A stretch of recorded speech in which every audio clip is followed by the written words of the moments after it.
규리의 여동생이 전셋집을 새로 구해야 됐잖아. 이런 고민을 가진 사람들이 많겠다. 그리고 우리도 한때 신혼부부로서 고민을 했던 경험이기도 하고.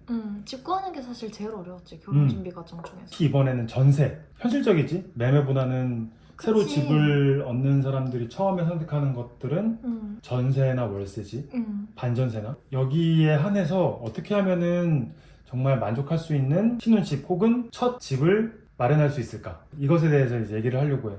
총 3편에 걸쳐서. 굉장히 내가 티잖아. 규리의 경험을 좀 많이 곁들여서 최대한 알기 쉽게 얘기를 해보려고 해. 첫 번째 편은 최고의 신혼집에 대한 기준을 마련하기야. 추상적인 개념인 것 같아.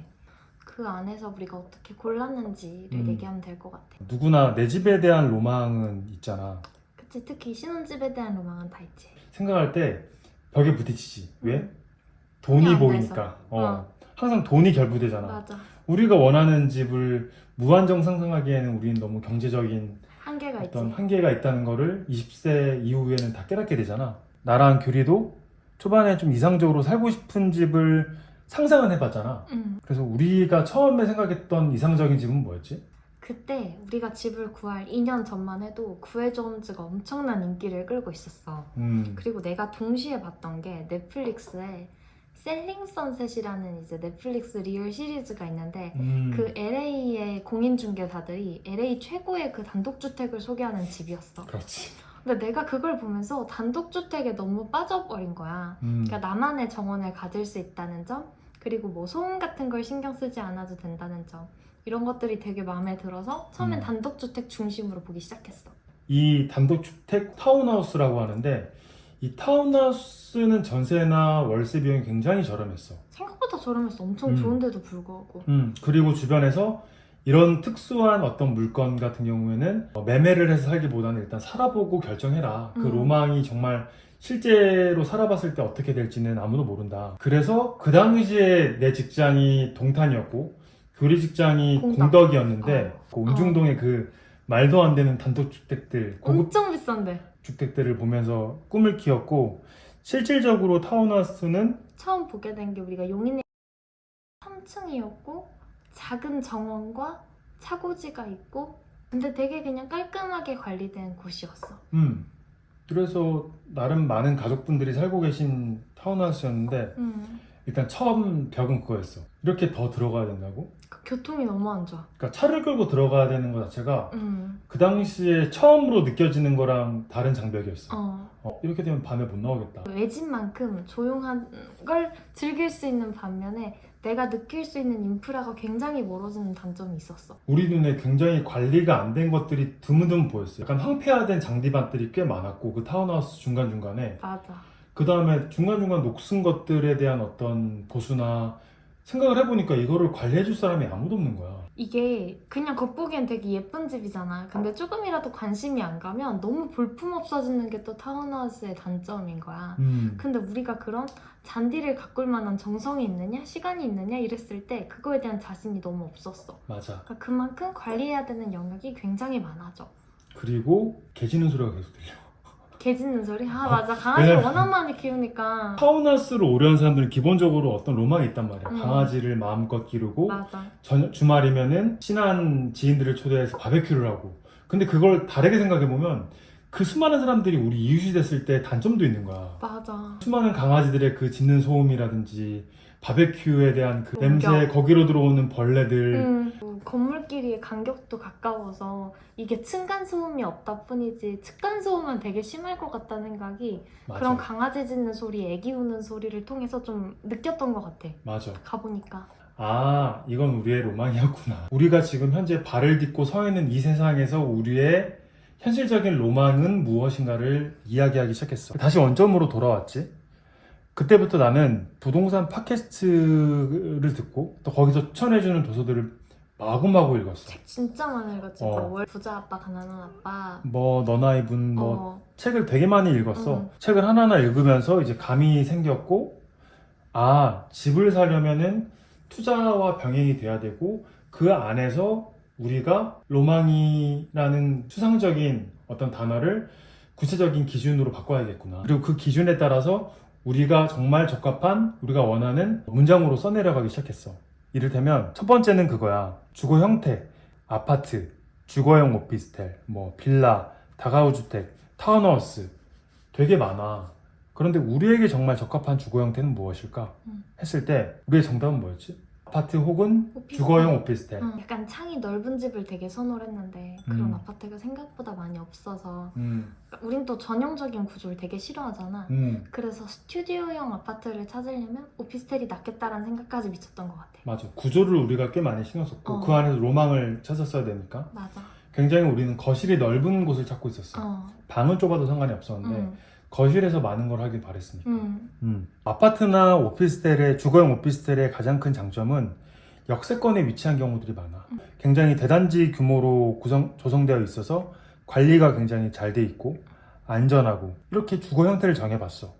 둘째로 가격이지. 근데 이 가격을 몇 억 이하 이렇게 정하는 게 아니라 우리의 월 소득이랑 이제 비교를 해봤어야 돼. 그 당시 우리가 이제 결혼 후에 우리 호주머니에 있는 돈 플러스 연소득 합친 거를 고려해 봤을 때 전세는 한 4억에서 4억 5천 사이 안에가 리밋이었어. 그래서 그 안에서 아파트나 혹은 오피스텔의 전세를 구해보자. 그리고 셋째, 직장과 가까운 거리여야 돼. 근데 이걸 좀 더 구체적으로 말해보자면 환승이 많이 없었어야 돼. 그렇지. 그러니까 환승으로 인해서 사실 소요되는 시간이나 피로감이 되게 커서 한 번에 갈 수 있느냐가 컸고 웬만하면 50분 안에 들어왔으면 했어. 그래서 많은 사람들이 여기서 놓치는 게 있는데 뭐냐면 우리가 도어투도어로 생각을 해야 돼. 집에서 문을 열고 나가서 정자역까지 도착하는 시간은 약 5분 정도 걸려. 근데 그 정자역도 신분당선까지 가는 시간은 또 3분에서 4분 더 걸려. 거기서 대기 시간 또 빼야 되고 또 강남역에 도착해서 직장까지 가는 시간도 생각을 해야 되고 그렇게 됐을 때 종합적인 시간을 계산해 봐야 돼. 그래서 이런 것들을 고려했을 때 도어투도어로 1시간 이내이면서도 환승이 한 번 이상 아닌 거 혹은 시외 버스로 한 번에 갈 수 있느냐 직장까지 그것도 고려를 했어. 그리고 한 번에 간다고 해도 앉아서 갈 수 있는지 실제로 한번 다녀보기도 했고 나중에 얘기를 해야 되겠지만 그러니까 이런 것에 대해서 좀 구체적으로 한 번씩 생각을 해보는 게 중요하다 이 말을 하고 싶었고 넷째는 이제 이거는 정말 필요한 건데 안전한 치안이야. 경찰서가 가까이 있느냐 이런 거? 아니야. 치안을 생각했을 때 뭐 경찰서가 가깝고 소방서가 가깝고 사실 그건 아니야. 우리 집에서 주로 다니는 주동선에서의 안전성이야. 그래서 우리가 만약 경찰서가 아무리 옆에 있어도 우리가 역을 가기 위해서 으슥한 골목을 하나를 지나가야 돼. 그럼 그건 치안이 안 좋은 거야. 주동선이 그렇게 돼 있으면. 야근으로 인해서 퇴근이 좀 늦거나 할 때도 있었고 우리는 저녁 이후에 산책을 즐겨 했잖아. 그렇기 때문에 그 무엇보다 치안이 중요했어. 근데 이 치안이라는 말에는 되게 중요한 요소가 있다. 외부인들이 얼마나 이 동네에 자주 오다니는가가 치안에 밀접한 영향을 끼쳐. 예를 들면 강남역이 안전할까 대치역이 안전할까? 강남역. 아니지. 왜? 대치역이 안전해. 왜? 왜냐면 유동인구로 봤을 때 강남역이 사람이 많기 때문에 더 안전해 보일 수는 있어. 확률적으로? 그런데 훨씬 유동인구가 많기 때문에 다양한 목적을 지니고 온단 말이야. 대치동 같은 경우는 그 성격을 딱 규정할 수가 있어. 학원가 사람들, 아이들을 데리러 온 아주머니, 아저씨들 이렇게 딱 특정한 목적에 따라서 주거지에 있는 주민들이란 말이야. 이런 경우는 훨씬 안전하지.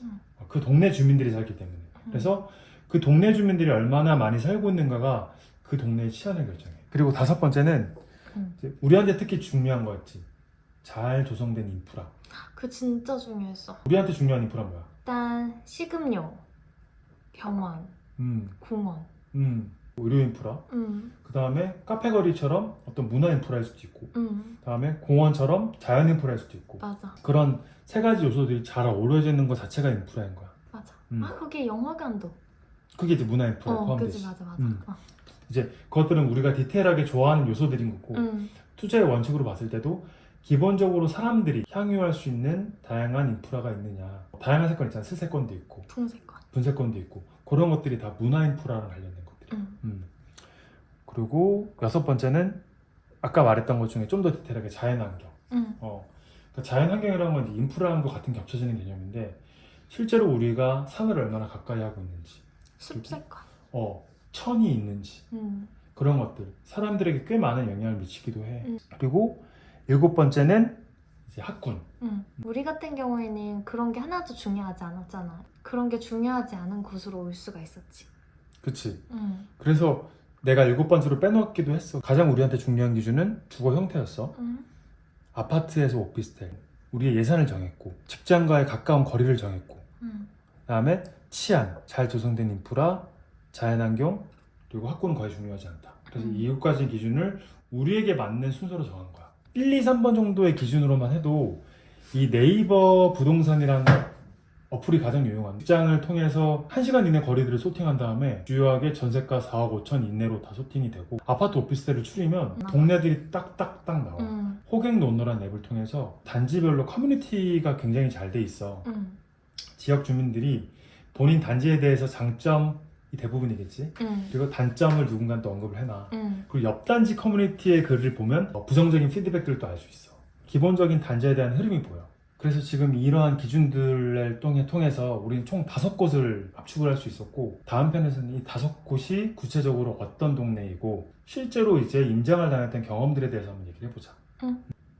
그러면 다음은 저희가 어떻게 분당에 살게 됐는지에 대한 구체적인 기준들을 가지고 또 오겠습니다.